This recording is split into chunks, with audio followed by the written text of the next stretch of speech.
of people who went against the grain. It was crucial to their future to be in the classroom. We're actually safer as a result of being in school. Courageous Leadership Through Crisis. Live from the Blue Bear Cafe, this is Voices of Courage. All right, welcome back to the Voices of Courage here in Mount Airy City Schools.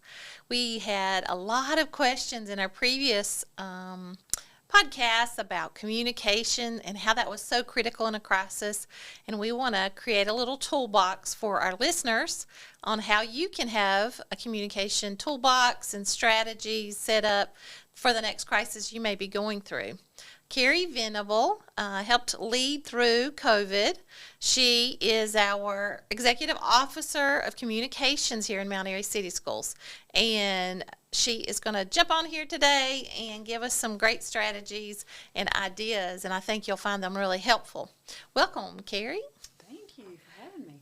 Tell us just a little bit about your role in Mount Airy City Schools, because over the last several years, we've just started putting in communication officers, even in rural areas, and it has become almost impossible to have a school system without a communications officer. So tell us a little bit about what you do. Okay. Well, I'm in my 21st year of education, and I will say that had you asked me 20 years ago what I would be doing, this would not be anywhere in the realm of expectations. So I graduated from Appalachian State in 2002 and started teaching in 5th grade. I taught kids for 6 years. Then I accepted the role here in Mount Airy City Schools as instructional technology facilitator, so I was able to work with adults.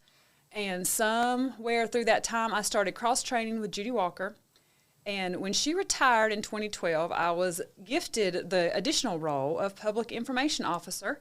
And I was so infamously told, we don't write a lot of press releases around here, which I quickly found to be not true, and that public information officers do a lot more than write press releases. So I believe it's been for the past 11 years that I've really been focused on communications, and that role continues to grow and grew tremendously through COVID. It really did. It has become kind of a life of itself. The school districts and the superintendents really never thought about press releases, public information going out at the level that we have been through COVID and that we will be in the future. And I remember as we were going through that, a lot of other school districts were asking us how we were able to put all of our information in one place. I think you may have called it home base or something like that. Yes. In a previous podcast, the state also talked about you're leading in that effort. Jessica Swinkie at the state level being a really big advocate for public schools. And since we're in a school choice environment and there's private, homeschool, charter, lots of choices, what does this one landing place for all communications look like? So I will say that during the time of COVID, it very much felt like we were all drinking from a fire hose. The plethora of information that was coming from all these agencies above us was more than we can handle. And I remember that as a leadership team, we were sitting together just trying to take information and make it piece by piece, how could it be digestible for our stakeholders? I believe we had probably 7 iterations of a press release before we ever got to publish the first one. The information just changed at such a rapid pace. So we were all sitting together, and I remember everybody was problem solving, different departments, what our new needs were, things that we could no longer do, like a student could no longer take up the lunch count to the cafeteria. So how are we going to go about changing the way that process worked? And everybody just started working. And the next thing I know, there's a form for this and a form for that. And I thought, there's no way we're going to keep up with all of this. And in that time of heavy communication coming to us, everything was getting lost in email so quickly. So I thought, well, a Google folder's not even going to save us. We need one place, and it needed to be accessible and editable by as many people in the district as possible. So the website was kind of out for that, and we needed it to be an internal working document. So that's where we created the Google Doc, and we just started flooding it with information, and as more information was added, it got organized better. I think by the end we had several sections. You had your general information, talking points were really key, things to give to people so they didn't have to ask others, frequently asked questions. Teaching and learning shifted completely. There were new protocols for attendance and accountability, and just everything had a change to it. So where could we put things and organize it in a way that our folks could get to it? A lot of the things, too, that Dr. Morrison did was frequent communication with our staff. So there was weekly a communication being sent out to staff. And what we did is we also created a historical tracking document. This Google Doc was basically history just being added to all the time. So anytime communication went out to the staff, we linked back to the home base. Just as a reminder, here's where you can find it. Like, this one email is great, but everything is right here. I think that really helped in a very uneasy time to prevent folks from getting frustrated. Yeah, I think that's one of the things I was going to mention was every time I did a weekly staff update and I would Zoom with our entire staff, I would reference the home base. I would say, don't forget to keep checking home base. And I think you could do that now. You have so much information coming out from DPI, from other sources, from the federal government, from Title I, from, all of these different places. You could have them all land, in one place so that your staff doesn't have to keep looking up the various things. And I think it was good to reference it each time someone from the central office would speak to the schools and say, if you want to look at times that you're going to start your school tomorrow, or if you're going to look at times we're going to close school, or if you want to look at processes. And I think we keep doing those kinds of things, but it organizes all of the information into one place. So I was just going to say the same thing. Another big piece that I think you were really good at, and I think our parents really appreciated, when we did focus groups with our families afterward, they mentioned this and referenced it over and over again, was a constant communication coming out from the district. And you've trained me over the years that it doesn't always have to be positive news, it just has to be the truth. And that we were telling them what we knew when we knew it, so that they were going along that journey with us. And that's when you can use email, social media, face-to-face, Zoom calls. We did even videos taped for the community. You want to talk about just that constant communication and how to kind of fill the cup of the community with as much information without overwhelming them? Yeah, so the whole idea for us is there's no such thing as over-communication, and we lived it definitely during that time. I think we created a nice cadence of when the governor spoke, our folks knew and expected that we would be shortly thereafter with our plans. We were just continuously updating as we knew. And like you said, if you don't tell your story, someone else is going to make it up, and there's probably not going to be a lot of truth to it, or there will be misconceptions. So even what you don't know, to be able to announce to your folks, hey, this has been announced, we're working on a plan, so that they know, oh, they missed that announcement. They're not assuming that we're not paying attention. That was really helpful, and we were always working to update all the avenues that we had. So you want to create an environment where folks could also feed themselves. So we had created this internal document for our staff members to feed themselves. And we encourage them that when you have outside folks asking you questions, reflect back on our talking points, our FAQs. And we had those available to everybody that answered the phone too, because you're stressed. You may have an angry person on the other line. You may not know the answer. And instead of making up answers, here are factual pieces of information that you can share. Here are things we don't want to say, we want to stay away from. So just kind of creating those different environments. So for our outside stakeholders, how could they feed themselves if it was 7:30 at night? Yes, they could go on social media, but that's not the best place for everything. So our website really became another place for those folks to go.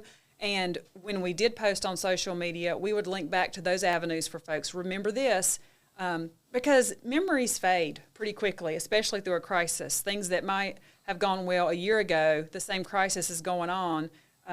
And folks think differently about it. Even how they feel about things change. I do think another big thing that we did is I stayed really responsive on social media. We wanted our folks to know that if they asked a question, we were going to answer, either that we didn't know or what we did know, and that was a great way for us to clear up misconceptions. It gives you a pulse of the community so you know what they're thinking, what's heavy on their hearts, what are they stressed about. And it allows you to build proactive messaging while also being reactive in a way that they're like, okay, somebody's listening to me. I'm not talking to nobody. Yeah, I think those are really good points. I said the first point is that you are empowering people at the school with talking points. You have public information officers at each school, so you have a team that's answering this, and then you wanted to be clear that, this is the information we can give out right now. These are the information points we don't know yet. So I think those are really good. New superintendents may want to think about talking points, preparing those ahead of time so that when the crisis comes, you've thought through as many different crises as you can before that hits. And then you bring up social media. And so I know a lot of superintendents tell me they hate social media, they don't want to be on there. And I say to them, you either own social media or it owns you. And so I think you have some strategies for how to effectively use social media. And again, it's more about this transparency, telling the truth, making sure you're responding. And we have this back and forth about comments sometimes where it could be fringe groups, right? It's not the majority of your folks. So in those cases, you may say, listen, let's just take this offline. I believe this is just you that may be concerned about this, but I still want to answer your question. But if it is the majority of the community and you really feel like, a statement needs to be made, then there are some things you can do there. But I really believe filling social media with positivity about everything, telling the story, like you said, that's going on in your buildings can make a huge impact when a crisis hits. Always seen it where there's this cup that's full with all these positive stories. A crisis hits, how far down does it hit you? Does it really hurt your brand? I know when we go through crisis, sometimes we think, okay, do we have families leaving us or do we have families still coming into our school district? That kind of helps you measure whether that crisis is really impacting your brand or not, and how you responded effectively in that crisis. So you want to talk about social media a little bit? Yeah, so social media gives you an opportunity to tell the good things that are happening in your school or district, and each one of those is like a drop in the bucket of trust. If you're telling, even when this didn't go well, we're going to improve next time, or hey, check out what these kids are doing. I think our teachers every day get to witness great things happening in the school, but they're so busy teaching, that's not their job to go take pictures and tell that story. So the opportunity for somebody to just be that fly on the wall, I think that's what parents love, just being able to see capture a glimpse of what their students experiencing during the day and sharing that out. Even in terms of safety drills, recently we posted about doing safety drills, and parents just want to know what you're doing. What work are you doing? To know that you are working to keep their kids safe, to keep the learning environment going. Just the more things that you put out so that when it does come a time of crisis and there are questions, you can always redirect to, well, remember when. You're also building up your other stakeholders to fight the battle for you too. I mean, I've frequently seen someone may be upset on social media and other parents come to the rescue and say, but we know this is true. And so that's a really nice component that social media can do for you, is when you're sharing the good news, you're giving other people those stories that they can share out again.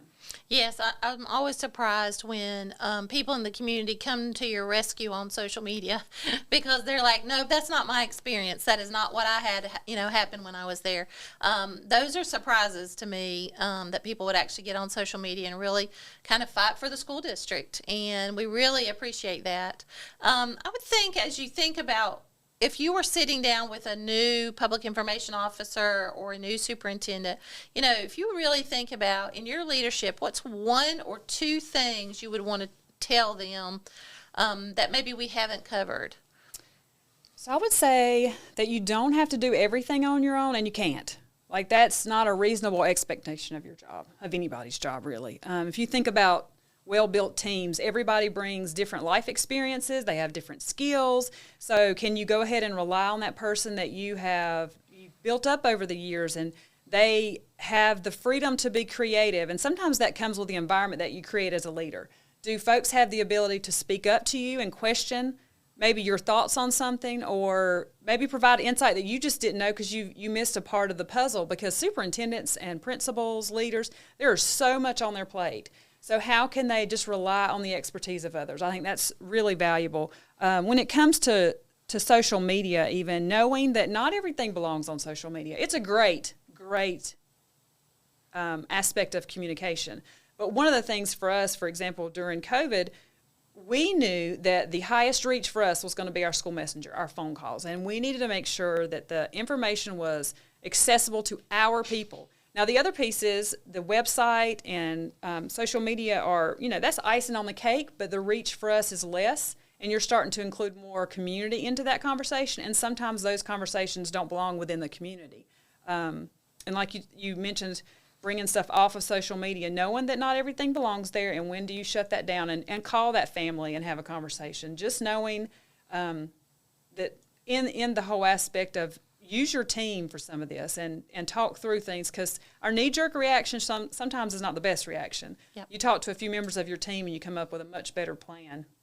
And just like you were saying, there's internal communication, there's external communication, and then sometimes there's one-on-one communication. Right. In a smaller district, that's a little easier to do.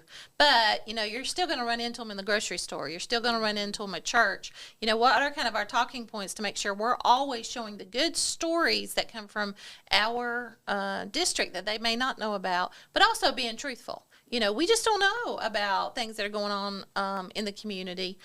We don't know about some of these negative aspects. We're just trying to do the best we can. And I think one of the big things that you've done, which I would say for a new leader, is talk to experts in the field. We had experts come in from Disney who talked to us about customer service. Mm-hmm. And I remember staff members saying, why were we working on customer service? I said, because these customers can go somewhere else. Right. When they walk in your front door, they should feel at home, and they should feel like they want to be here. And our school tours allow for that to happen. And our programs, when the public get into those, they sell themselves. But then you have the crisis experts in California that I think you speak to very often to say, I know you guys have been through this before. Can you help us walk through that? So I'd say reach out, network, and support. Is there anything else you would want superintendents or any leaders, maybe even principals, to know about communication? Maybe if you ever want to know more, speak to your communications person or another communications person and maybe talk through just what one event looks like for them, because there are so many logistics that go under the radar. You have somebody handling it, but for you to know what that looks like, I think it empowers you in your role. Yeah. I think so, too. Thanks so much for joining us today on Voices of Courage. Thanks for having me.